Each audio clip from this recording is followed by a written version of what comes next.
샬롬, 반갑습니다. 계속 무더위가 지속되고 있는 가운데 여러분 밤잠을 설치셨을 텐데 마태복음 강해를 들으시면서 위로받으시고 여러분 편안한 쉼을 취하시기를 바랍니다. 오늘은 마태복음 5장 1절로 48절의 말씀을 가지고 산상수훈의 의미라는 주제로 요약 강해를 나눠봅니다. 마태복음 5장에서 7장까지를 산상수훈이라고 합니다. 산상수훈이라는 의미는 무엇이냐? 하나님 예수님께서 산 위에 올라가셔서 제자들에게 가르치고 교훈한 것을 산상수훈이라고 합니다. 성경에서 산상수훈만큼이나 오해가 많고 잘못 적용하는 구절도 흔치 않습니다. 대체로 마태복음 5장에서 7장 이 한 구절이나 한 문단을 택하고는 전후관계를 고려하지 않고 해석하는 또 설교하는 그런 모습을 우리가 보게 되는데 잘못된 겁니다. 우리는 마태복음에서 5장, 7장 어느 한 구절만 가지고 설교를 한다고 해도 마태복음 5장에서 7장 전체를 다 이해를 해야만이 정확한 해석이 될 수 있고 설교하는 모습을 설교를 할 수가 있다 이 말이죠. 이 구절들을 여러 부분들로 나누어서 살펴보기 전에 전체적인 시야로 이 중요한 설교를 한번 살펴봅니다. 마태복음 5장 17절에서 20절 여기서는 그리스도는 이 주제로서 이 그리스도의 주제로서 서기관과 바리새인들이 거짓된 의와 반대되는 참된 의 주제가 이 말씀하시는 것이죠. 서기관과 바리새인들이 하나님의 일들에 있어서 자신들을 백성들이 본보기와 모범으로 삼고 있음을 우리는 기억해야 합니다. 그들은 규율을 정하고 거룩한 것과 부정한 것을 결정하였습니다. 서기관들과 바리새인들이 예수를 미워한 이유 중에 하나가 이 설교에서 그들이 천박함과 속임수를 노출시켰기 때문입니다. 마태복음 23장을 참조하시기 바랍니다. 그리스도께서 이 설교를 하신 데에는 세 가지 근본적인 목적이 있습니다. 세 가지 목적. 서기관들과 바리새인들이 거짓된 의와 반대되는 참된 의가 무엇인지를 그의 추종자들에게 말하기 위함입니다. 주님의 나라의 법, 곧 사람들이 생활을 다스리는데 사용하는 영적인 원리들을 설명하기 위함입니다. 주님의 메시지를 구약과 또한 서기관들과 바리새인들의 전통과 관련시키기 위해서입니다. 그런데 많은 사람들이 산상수훈을 연구하고 설교하고 해석하면서 다음에 세 가지 중에서 한 가지 또는 모두로 실수하는 모습을 종종 보게 됩니다. 예를 든다면 개인에게 적용되는 것인데도 민족적으로 또 어느 단체에다가 이걸 적용시킵니다. 또 믿는 사람들을 위한 것인데 구원받지 못한 믿지 않는 사람들에게 적용시키는 모습을 볼 수가 있습니다. 사실은 성령이 신자의 생활에서 역사하실 때 그리스도인이 어떠한가를 설명하는 것인데 이것을 순종해야 할 그리스도의 법으로 말하는 것을 우리는 볼 수가 있습니다. 잘못된 것이죠, 여러분. 따라서 산상수훈과 바리새인들과의 대조점을 우리가 살펴볼 필요가 있습니다.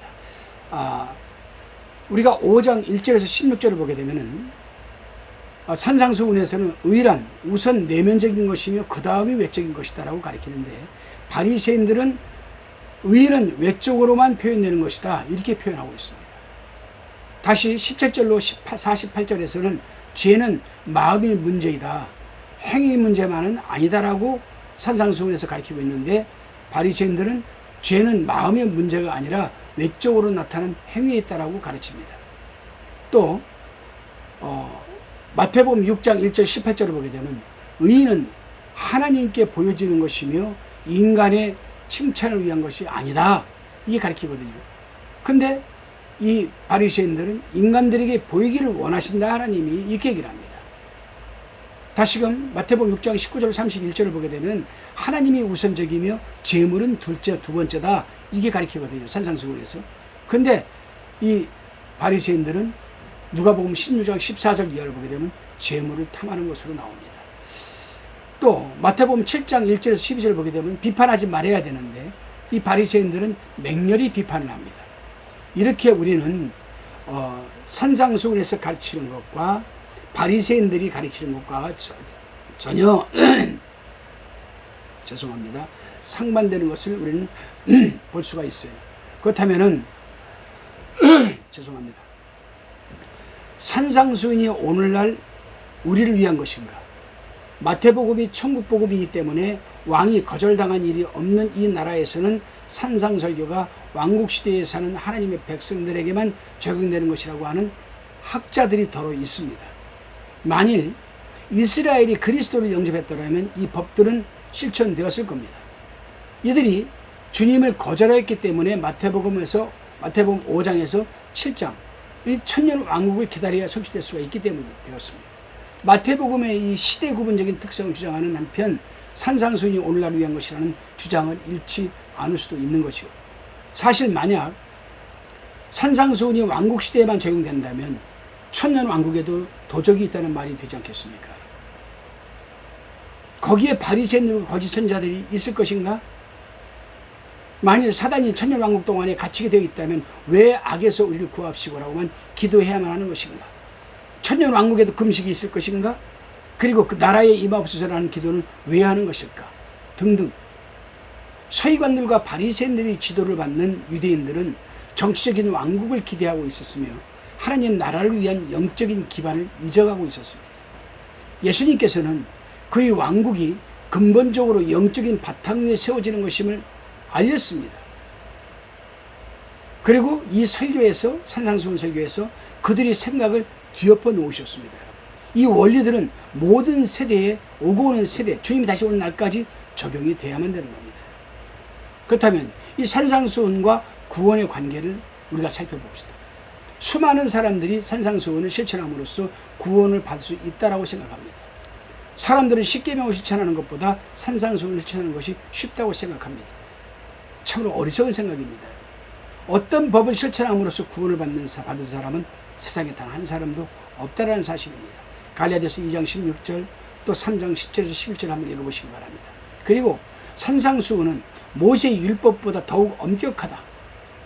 모세의 율법 아래서는 사람이 다른 사람을 죽였을 때에 죄가 된다. 그러나 예수께서는 미워하는 마음은 곧 살인과 같다고 말씀하셨습니다. 음욕은 마음에서 간음을 행한 것이다 라고 가르쳤습니다. 그렇습니다, 여러분. 팔복이 먼저 나온다는 것을 우리는 명심해야 됩니다. 이 구절들은 성령의 능력으로 조절을 받아 마태복음 5장에서 8장에 설명된 방법대로 살 수 있는 사람의 종류를 설명하고 있습니다. 팔복이 나타나는 진전 과정을 한번 우리는 살펴봅시다. 먼저 심령이 가난한 사람입니다. 이것은 하나님 앞에서 겸손한 것을 뜻합니다. 애통하는 사람이 나옵니다. 이것은 죄를 인하여 슬퍼하며 회개하는 것을 뜻합니다. 온유한 사람이 나옵니다. 하나님 앞에서 하나님의 자비를 구하는 사람입니다. 의에 줄이고 목마른 사람이 나옵니다. 하나님의 의를 갈구하는 것을 의미합니다. 긍휼히 여기는 사람이 나옵니다. 자비로운 사람이며 자신을 탓하고 다른 이를 탓하지 않는 것을 의미합니다. 마음이 청결한 사람이 나옵니다. 이것은 결과를 말하는 것이죠. 화평케 하는 사람이 나옵니다. 다른 사람들을 그리스도께로 인도하려고 노력하는 겁니다. 핍박을 받는 사람이 나옵니다. 경건한 삶을 사는 모든 사람에게 일어나는 일상입니다. 그렇습니다, 여러분. 산상수훈은 성령이나 그리스도의 피에 대해서는 언급하고 있지는 않습니다. 그러나 산상수훈의 근본은 갈보리이며 산상수훈대로 살 수 있는 능력은 성령이시다는 사실입니다. 다시 말하지만 산상수훈은 순종해야 할 명령, 그리스도인의 율법이 여러분 아니다라는 겁니다. 또 산상설교는 수훈은 주님과 함께 행하는 데서 오는 성품, 참으로 의로운 사람의 성품을 설명하고 있습니다. 중요한 것은 이 설교의 정신, 문자대로 이 설교를 실천하려고 하는 것은 예수께서 정죄하신 바리새인의 의로 돌아가는 것은 사실입니다. 그렇기 때문에 우리는 굉장히 이 부분을 조심해서 읽어야만 합니다. 산상수훈은 5장에서 7장까지 어느 한 구절을 설교하려면 5장에서 7장 전체를 다 우리가 읽어봐야 되고 거기에 비추어서 벗어나지 말아야만 됩니다. 그러면 우리가 이제 팔복의 의미를 살펴보겠습니다. 마태복음 5장의 첫 16절은 참 그리스도인을 설명하면서 성품의 문제를 다루는데 산상수훈의 나머지 부분에서는 행위를 다룹니다. 성품은 언제나 행위보다 선행되는 것으로서 그 사람이 됨됨이가 그가 하는 행위를 결정짓는다는 겁니다. 예수님께서는 참된 의는 내적인 것이라는 점, 그 다음에 죄 역시 내적이라는 점을 우리에게 잘 보여주고 있습니다. 이로써 주님은 거룩함이 행위로 말미암으며 죄 역시 외적인 행위라고 가르치는 바리새인의 거짓적인 의를 지금 폭로하고 계시는 겁니다. 산상수훈을 통해서. 오늘날도 얼마나 많은 사람들이 이 같은 실수를 범하고 있는지 모릅니다. 하나님은 마음을 보시거든요. 생의 운명이 마음에서 결정되기 때문입니다. 그렇기 때문에 행동이 거룩하야 그 사람 마음도 거룩하다. 이게 가르치는 바리새인은 거짓말이죠. 성경에는 팔복이라는 게 나옵니다. 비티튜드라는 영어로 비티튜드인데 비티튜드. 이 팔복이라는 단어는 성경에는 나오지 않습니다. 우리 학자들이 그냥 붙여놓은 겁니다. 이것은 이 구절들에서 복되다라는 것을 보이기 위해서 라틴어에서 온 것으로서 단순히 복을 의미합니다. 8가지라고 그래가지고 팔복이라고 하는 거죠. 그래서 그걸 팔복선언 이렇게 얘기를 합니다. 이 구절들에는 진전됨이 뚜렷하게 나타납니다. 전진적으로 자신의 죄를 느끼는 데서부터 시작하여서 종국에는 하나님의 자녀가 되는 모습과 그에 따르는 결과를 보여주는 겁니다. 이제 다시 우리가 한번 살펴봅시다. 이 팔복의 의미에 대해서 신명이 가난한 자의 복이 있나니 천국이 저희 것이라고 했습니다. 이 말씀은 자기 자신에 대한 태도로서 자기가 무엇을 필요로 하는 것이 있음을 느끼는 상태로서 세상 것에 대한 마음을 자꾸 비우는 겁니다. 세상 것을 비워야 영적인 것이 쌓여지게 되는 거거든요. 세상 것으로 이 머리에 가득 차 있고 있으면은 여러분 영적인 것이 들어올 자리가 없는 거죠. 그래서 이 심령이 가난한 자는 복이 있나니 천국이 저희 것입니다. 즉 하나님의 말씀을 들음으로 해서 통치를 받을 수 있다는 겁니다. 두 번째로 애통함에 대해서 애통하는 자는 복이 있나니 저희가 위로를 받을 것이요. 죄에 대한 태도로서 죄를 슬퍼하는 겁니다. 아, 내가 이 죄를 짓지 말아야 되는데 왜 내가 이 죄를 지었지라고 잘 슬퍼하는 겁니다. 온유함. 온유한 자는 복이 있나니 저희가 온유 받을 것이요. 다른 사람들에 대한 태도로서 교훈을 받으며 자신을 옹호하려고 하지 않습니다. 줄이고 목마른 부분, 하나님께 대한 태도로서 하나님으로부터 의를 받아들이는 겁니다. 하나님에 대한 말씀의 갈망, 목마름, 하나님 말씀에 대한 굶주림, 막 이런 것들이 나에게 나타남으로 해서 하나님께로부터 여러분 이 말씀이 들어오고 의가 계속 들어오는 것이죠. 긍휼히 여기는 자는 복이 있나니 저희가 긍휼히 여김을 받을 것이라고 했습니다. 용서하는 마음을 갖고 다른 사람들을 사랑해야만 하나님으로부터 긍휼히 여김을 받는다는 겁니다. 마음이 청결한 자, 삶을 깨끗하게 유지함으로써 그에게 있어 거룩함이 행복이다. 여기서 삶을 깨끗하게 유지한다는 뜻이 뭐냐? 오직 하나님 한 분만을 바라보고 그 하나님 한 분만으로 생활하는 거예요. 그리고 여러분 거룩함이 행복이다. 무슨 말이냐? 구별된 삶을 사는 것. 거룩하다는 것은 구별된 삶을 얘기하는 거거든요. 세상과 구별된 삶을 놓고 살아가는 것이 행복한 것이다. 화평케 하는 것. 그리스도인은 하나님과 그리스도인은 사람과 하나님 사이에 또한 서로 불화한 사람들에게 화평을 가져오며 평화의 복음을 전파하는 것. 핍박받는 것도 마찬가지입니다. 경건하게 살아가는 사람들은 모두 핍박을 받게 되어 있습니다. 자, 이렇게 이 구절들은 마음가짐에 대한 것으로서 그의 마음에 생각하는 바, 곧 인생관이라는 점에 우리는 유의해야 됩니다. 팔복은 우리가 참 그리스도인으로서 마땅히 우리 삶이 어떻게 해야 하는 것인지 태도를 여러분 보여주는 겁니다.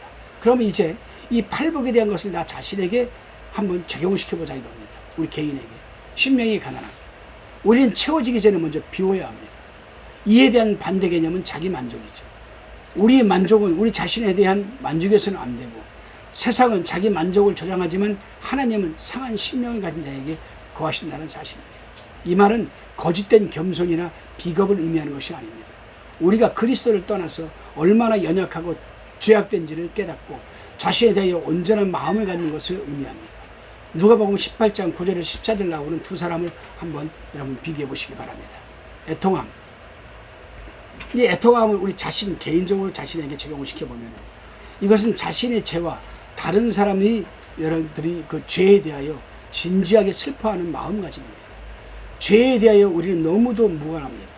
우리는 죄에 대하여 핑계를 대지만 하나님은 죄를 미워하시고 죄는 하나님의 마음을 상하게 한다는 거예요. 이 세상의 슬픔에 대해서는 삼가 조심해야 됩니다.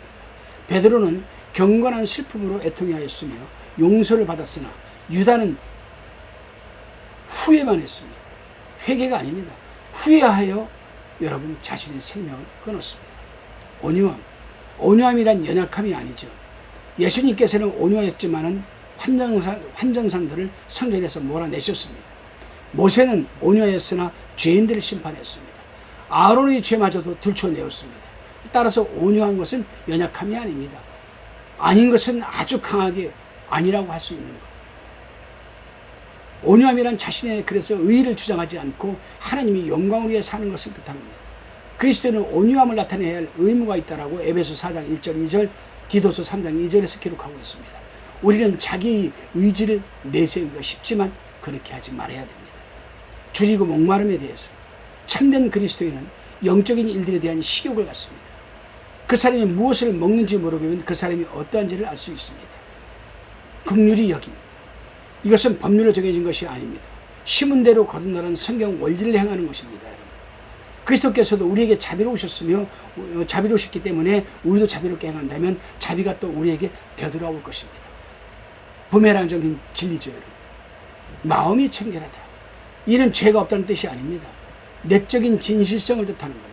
하나님과 세상으로 나눠지지 않는 단일한 마음, 오직 하나님만을, 예수 그리스도의 십자가를 바라보는 마음, 그것이 바로 마음이 청결한 겁니다. 화평케 하는 것. 그리스도인은 그의 발에 평화의 복음을 싣고 있습니다. 따라서 그가 어디를 가든지 평화를 가지고 가야 합니다. 어떤 값을 치러서라도 평화를 얻어하는 것은 아니겠지만, 왜냐하면 죄의 기반을 둔 평화보다는 거룩함이 보다 중요하기 때문입니다. 타협이란 평화가 아닙니다. 그리스도인은 싸우기를 좋아해서는 안 되지만 신앙을 위해서는 싸워야 할 때입니다. 여러분, 싸워야 됩니다. 그래서 저도 미추만 목사 보게 되면 너무 강해라는 말을 들은 적이 있어요. 언제냐? 설교할 때 보게 되면 설교 얼굴이 굳어가지고 단호하게 하거든요. 근데 설교 내용이 그렇게 단호하게 설교를 해야 될 내용인데 그러면 단호하게 되지. 지금 설교는 그냥 죄를 책망하고 단호하게 했는데 저는 헤헤헤 하고 설교하겠습니까? 그건 아니잖아요. 그리고 제가 전 정부 있을 때 제가 국회 앞 의사당 앞에서 또 여러분 이 민주당사 앞에서 또 이 인천시청 앞에서 그냥 그 비오는 날 비를 맞아가면서 우산도 안 쓰고 그냥 막 사람들하고 같이 그냥 샤우팅 하는 미추만 목사, 아유 대단한 사람이니. 저 대단한 사람 아니거든요. 저는 아주 이 세상에서 아주 부드러운 사람입니다. 부드러운 사람 중에서도 아주 베스트 원으로 부드럽습니다. 이제 핍박을 받는다. 우리는 조금만 틈을 보이면 사단 마귀에게 거짓으로 고발당하도록 되어 있음에 명심해야 됩니다. 우리는 박해를 받기 위해서 고의적으로 죄를 지어서는 안 되겠죠. 우리가 거룩한 삶을 산다고 하면 박해는 오게 되어 있습니다. 그 보상을 근데 우리는 눈여겨봐야 됩니다. 우리는 그리스도와 선자들이 반열에 있게 되며 천국에서 상을 받게 된다는 사실을 우리가 염두에 두었을 때 어떠한 박해와 핍박도 우리는 이겨낼 수가 있다는 얘기입니다. 결론 부분에서는 두 종류의 그리스도인의 모습을 보여줍니다. 즉 소금과 빛이죠. 소금은 부패한 여러분 가상에 영향을 미칠 내적인 성품을 말하는 것이고, 빛은 하나님을 나타내게 하는 착한 행실에 대한 외적인 간증을 말합니다.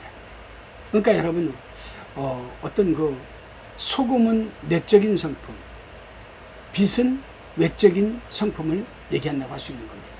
우리의 임무는 우리의 생활을 순전하게 유지하는 것이고, 이에 따라서 이 세상에 맛을 내고 부패하지 않도록 붙들어주고 복음이 퍼져나갈 수 있게 하는 것. 우리의 선한 행실은 헌신의 생활을 수반해야 하며 이때 우리의 빛이 밝게 비추게 된다는 사실을 염두에 두시기를 바랍니다. 오늘 하루도 빛과 수금으로 승리하는 하루가 되시기를 주님의 이름으로 축원합니다. 기도하시겠습니다. 살아계신 하나님, 오늘도 은혜 가운데 하루를 말씀으로 시작하게 하시면 감사드립니다. 오늘도 읽고 들은 말씀이 나를 인도하는 말씀이 되게 하옵시고 순종하는 말씀이 되게 하옵소서. 오늘도 살아가는 삶이 터전에서 세상 것에 매이지 말게 하시고 오직 말씀에 매어 살게 하옵소서. 그리하여 주의 말씀과 십자가의 은혜로 정결하게 하여 주셔서 승리하게 하옵소서. 예수님의 이름으로 기도드리옵나이다. 아멘.